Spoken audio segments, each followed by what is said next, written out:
जैन महिला समाज रामगंगा विहार के समर्पण में तीज महोत्सव बड़ी ही धूमधाम के साथ मनाया गया। इस अवसर पर समर्पण भवन को बहुत ही सुंदर एवं आकर्षक रूप में सजाया गया। इसके बाद रंगारंग सांस्कृतिक कार्यक्रम आयोजित किए गए, जिसका उपस्थित सभी जैन समाज की महिलाओं द्वारा भरपूर आनंद लिया गया, जिसमें गीत मनिहार, अद्भुत नृत्य, प्रयोगात्मक गेम, हरियाली तीज पर नाना प्रकार के प्रायोजित कार्यक्रम, सुपरस्टार हिट जोड़ी आदि अनेक प्रतियोगिताएं की गई। साथ ही तेज क्वीन का भी कार्यक्रम आयोजित किया गया, जिसमें प्रथम, द्वितीय, तृतीय एवं संतान पुरस्कार भी वितरित किए गए।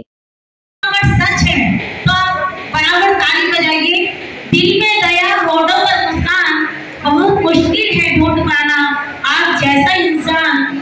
आपकी तारीफ के लिए शब्द नहीं है मेरे पास, बस इतना समझिए आप ही हैं हमारी इस महफिल की शान, इस महफिल की शान और हम सबकी जान।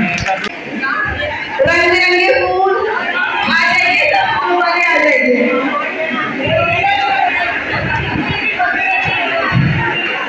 पूरा बगीचा आपको मन में सावन है, उसके नए बगीचा।